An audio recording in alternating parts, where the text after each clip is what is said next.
Here's what Joe Oliva had to say. Fine young man. He did a great job. Scott, what's your definition of better? Because Les is a friend to us all. Being a better person, he loves LSU. being a better humanitarian, being a better, we wish Les, Kathy, Smacker, Manny. All right. Here we go. Sorry, guys. Here it is. I felt, however, that this program needed a change. And the change was necessary to give the players the best opportunity to succeed. At the end of the day, it's all about the players and their experience and where they're going in their lives. I felt that at this time, Ed Orgeron is the right man to take over this program. His enthusiasm is contagious. He has outstanding leadership characteristics, and I still believe this team has great things ahead of it. And there are great things that can be achieved in the last 8 games. So I really look forward to the next 9 weeks. I look forward to Coach Orgeron and working with him and seeing where we go from here. I still really believe the future is really bright for this football program. So it's my pleasure to give you right now our head coach, Ed Orgeron. Thank you. What's up, guys? It's a great day in Tiger football. It's a great day of my life, I promise you that. First of all, I want to thank Joe Oliva, King Alexander, and the Tiger family for having the confidence and naming me the head coach at LSU. This is a great day for us. I want to introduce my wonderful wife, Kelly. She is my head coach, and my son, Tyler. You guys please stand. Give my hand there. Thank you. Yeah. I want to thank Coach Miles for bringing me here. And it's a place that I always wanted to come. Coach Miles is a great man, as we all know, and he's taught me a lot of stuff. I've competed against him. And Coach Miles left the team in first class, and he walked out and he said, Ed, I support you. And we gave him a standing ovation, and on we moved on. You know, coaching here at LSU, I grew up watching Ronnie Estee and Arthur Cantrell and Charlie Mack coach, and watched Pete Jenkins coach, who, by the way, is going to be back here tomorrow, and we're happy about that. And just watching the passion and the energy in Tiger Stadium, and having been an opponent coming into the stadium and understand the intimidation of the Tiger family. And we're going to bring that back. And our players are looking forward to the energy that we're going to bring. We're going to flip the script. We're going to do things different. We're going to do things that I've done in the past. Now, you can see in a few things that Coach Orgeron has said. Did you notice about the passion? We're going to bring the passion back. You see, even these assistant coaches saw it. He just made a reference to it. Yeah, Les is a good man, but the passion wasn't there. And it's time for us, as these coaches, to bring the passion back to the fans.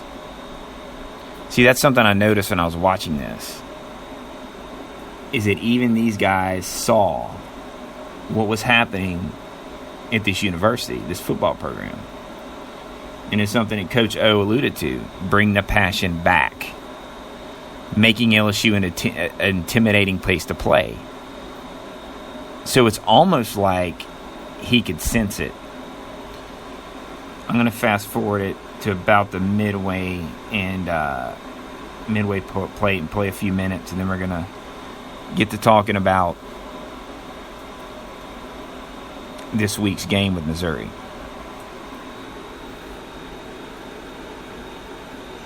I think that just being at home and playing in front of the Tiger family is a little bit different.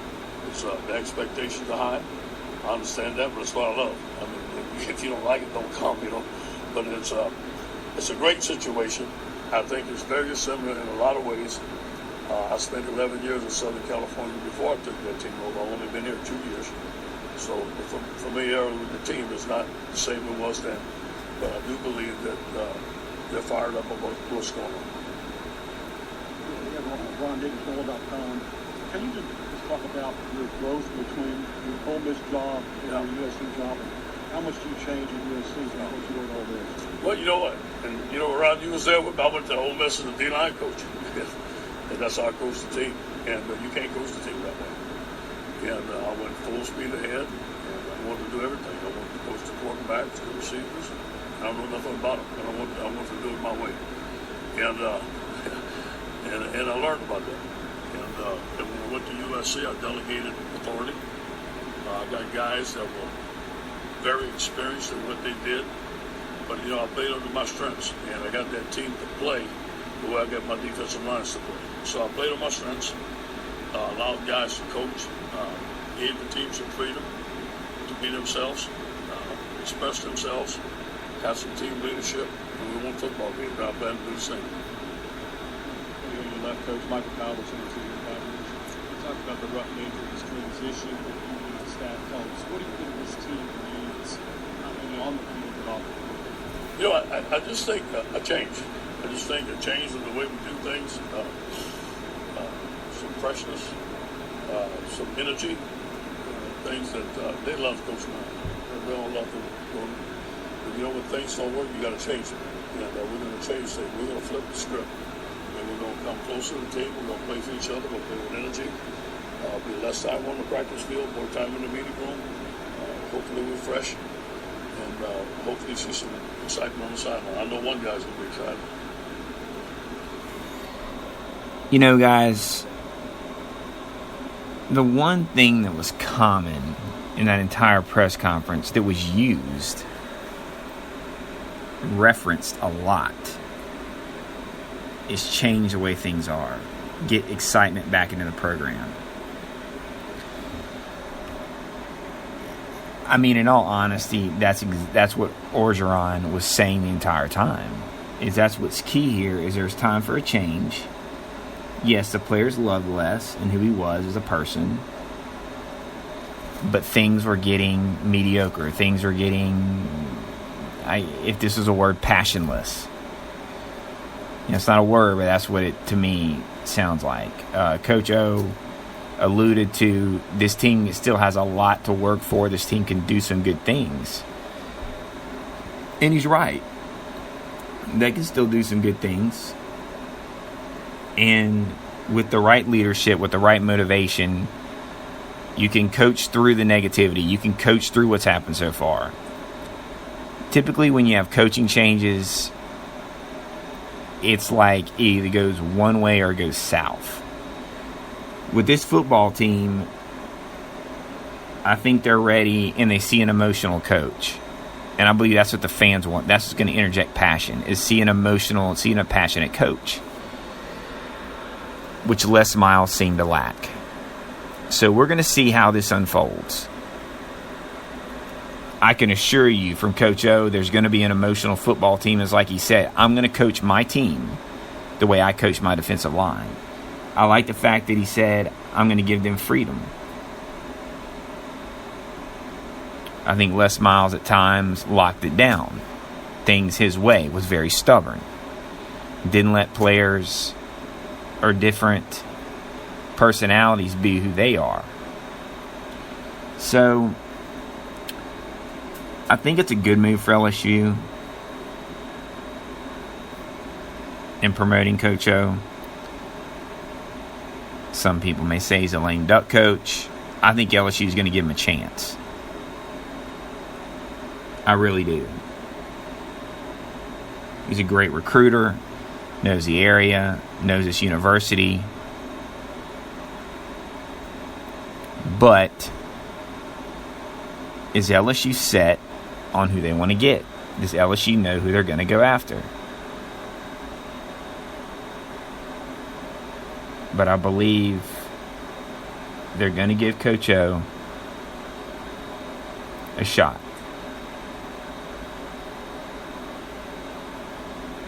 I believe he's earned it. And I believe he's going to get that chance. Will he capitalize?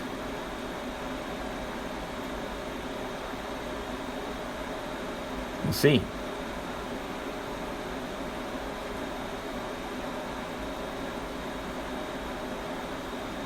Coach O, he says that LSU's offense will change. But time is not on their side, as they got to get with it and get with it quick.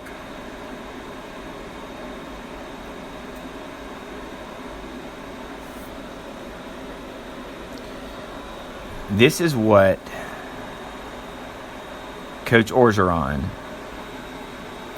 had to say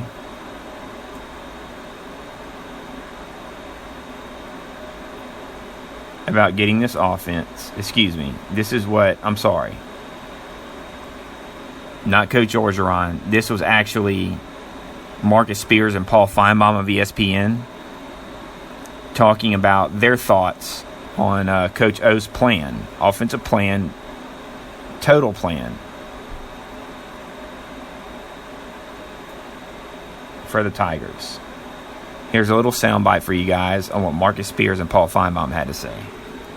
Chris, we're not talking about, taking a coach away because he couldn't coach football, but the style of play that LSU was playing did not lend itself to having the success or meeting what the talent was on the football team. So you heard Coach O talk about shorter practices, keeping guys fresh.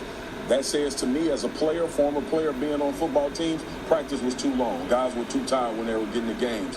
You heard him talk about spreading the ball out more. That's the cry of the LSU faithful for the last 2 to 3 years in what we need to do in order to be a successful football team. And that was me speaking as a fan. But more importantly than that, you look at this hire with Coach Ed Orgeron, and the most important thing about it is it infuses juice. It gets guys back remotivated because this team was on a downward spiral. Now, let's just be honest about the loss to Wisconsin with all of the expectations coming into the season, and then you lose to Auburn, who doesn't score an offensive touchdown, and then guys start to question, are we really doing what it takes to win? Are we in the right position to do what it takes to win? I think when you get new coaches, when they've had a chance to not be under the pressure of a head coach like Les Miles was, they can see things a little bit differently, and then also delegating that power that they have now in order to make the team better and flow more effectively. I thought he did a great job in this press conference. Chris, this is one of the most extraordinary press conferences I have ever heard. It was more like a coup d'etat versus a firing. He's the interim coach. He introduces his wife. I've never heard that before. And he said a couple of things that really struck me about how he's going to change the culture, how he's bringing all these other coaches in. Let's remember one thing about Ed Orgeron. He did a nice job taking over for Lane Kiffin as the interim coach, but he was a complete disaster at Ole Miss as the head coach. He was 10-25 overall and 3-21 in the SEC. He was a complete failure. And he clearly is campaigning for that job, and he's trying to win the day today, but he's going to have to do it on the football field. Having said that, I'm still shaking my head over what I just got through listening. So, both of these guys hit it in terms of what needed to be done. Marcus Spears with the spreading it around, with energizing the offense. That's what LSU fans wanted to hear. I think LSU is going to give Orgeron a chance, but I'm with Paul. I mean, the guy was, 1-7 in the SEC each year he was there. That's a complete, utter failure. Now, at Ole Miss, you say, well, what did he have to work with? Which is true. It's definitely true.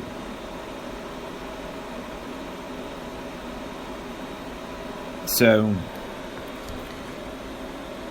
it's going to be a different level of attitude.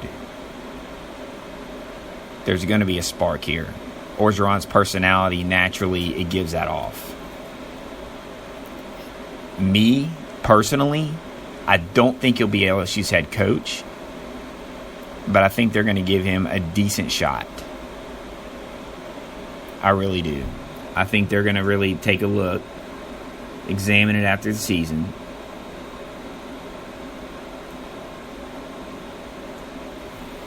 and move ahead. Now, speaking of other coaches, I'm going to play you another